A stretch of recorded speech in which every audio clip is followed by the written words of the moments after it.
When it comes to menopause, you have heard about so many symptoms: brain fog, hot flashes, night sweats, intermittent bleeding, bloating. You know what symptom isn't talked about? It's the incredible awkwardness and discomfort and problem in talking with your partner about the ways that things have to change for sex to be appealing for you. There are complicated conversations, perhaps because you can no longer fit into that dress that you love to wear. And maybe there is a conversation to have about why you are cranky because you're sleep deprived, because you're in perimenopause. Yeah, there are all those conversations to have. But the one that I want to focus on today is the really awkward conversation that you're not even sure how to begin, which has to do with saying that even though you've just been saying you're not in the mood, or perhaps you've been going along having the sex you used to have, that it no longer feels the way it used to feel. And in fact, it's painful, it's uncomfortable, and for most people, pain and pleasure do not mix well. And it is hard to be turned on and luxuriating in the erotic adventure when actually intercourse is painful. I want to tell you some ways to make a really uncomfortable, awkward conversation better. Not great, not fantastic, not something you want to do on a regular basis, but a lot better, so that you definitely want to have the conversation rather than continue to postpone it. So the first thing is that you need to set it up well. When you're both fully clothed, and I even like not in the bedroom. The point is when there's nothing sexually confronting and neither one of you have just heard bad news or are particularly stressed, but basically a more regular day, regular context, maybe sitting on the couch together, you can say, I need to discuss something with you. It's awkward for me, but it's necessary. Just set it up in a way that is true. Don't pretend you're going to have a polished conversation. Don't pretend that he's going to be any more prepared than you are. Just set it up in the way that I just said, and then say, are you available for that? And if he doesn't say yes, because, well, there are many reasons it might not be a yes, then take it as a not yet and plan another time to have the conversation. And go ahead and say that your purpose for the conversation is that both of you can have more pleasure during sex. Because once you make clear that that is the purpose of the conversation, he's going to be more available and you're going to stay focused and there's going to be more success. So the first thing is to set up that conversation at a time which isn't charged, which isn't complicated, and just acknowledge that it's going to be awkward. Notice I didn't say, oh, let's talk about sex. I said, we need to have a conversation, or I need to tell you something. It's really awkward, but it's worth it to me so we can both have more pleasure with one another.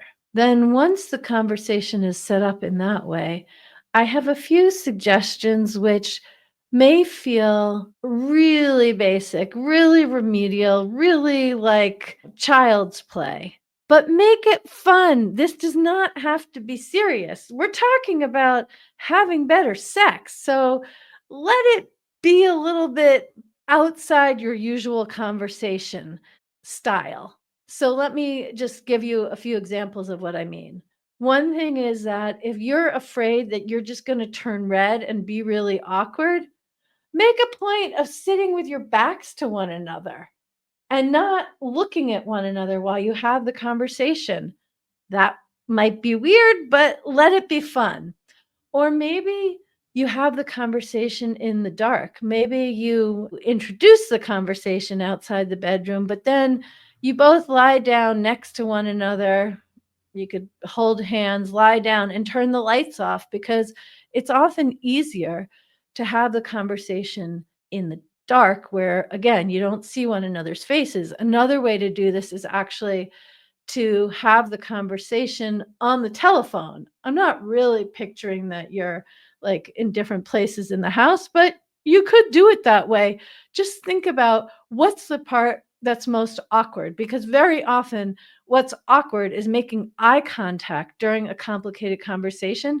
So if that's something that you're concerned about, or that you're going to just turn red and feel ridiculous, set it up in a way that's sort of fun, where you're not actually looking at one another in the ways that I've just said. And then once you're ready to actually proceed with the topic, I suggest you start by expressing your love for one another, your desire to make whatever adjustments are necessary so that you can really have a lot of fun and pleasure and sexual gratification with one another. Make it clear that your goal is not to criticize, your goal is for both of you to enjoy yourselves.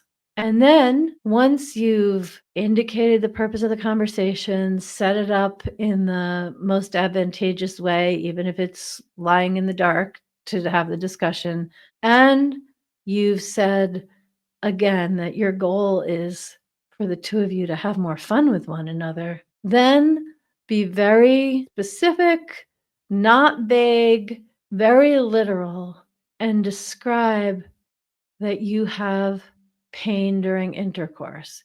Does it start when he begins to insert his penis? Does it start when his mouth is nearby? Is it only when he's fully penetrated? Like, what is it exactly that happens that is painful? And what is it? Is it that he needs to be more gentle because it's too harsh? Do you need to use a lot more lube? Do you want more foreplay? Because when you lubricate yourself, then the actual intercourse feels better. Do you need to be on top so that you're able to control exactly what the pace and the pressure and the position is? The point is that you need to be very clear and very specific when you're talking about the problem and about the solution. If you leave it to inference or vagueness, chances are you have not made a successful communication. So, this is a time to use correct anatomical terms and not to use flowery language, to be very direct and be clear that you want to try more lube, you want to try a different lube, you want to try a different position, whatever it is, and ask if he's up for it. The chances are that if you have this conversation and you get to this point, the chances are very, very high that the answer is going to be yes, and just a question of when you're going to try it. And the additional thing that I want to say is, please don't think of this as a one and done conversation. I think as a society, we kind of are diluted when it comes to having the conversation. We talk about the conversation when it's about parents teaching children about sex, the conversation about pain during sex. No conversation about sex is going to be adequate just happening once. If you're planning to cover anything complex or nuanced or experimental, and by experimental, what I mean is try using more lube and then have a conversation afterwards, not immediately afterwards, unless you want to and you're comfortable, but otherwise, just at another time, check in with one another. How was it for you when we used more lube? Oh, it was great for me. How was it for you? Well, it was better, but I think I'd like to try a different lube. In other words, consider this ongoing improvement, an opportunity to have ongoing conversations in order to have ongoing amplification of pleasure and sexual gratification. So if you have listened to this, I really encourage you to go ahead and have a conversation with your spouse.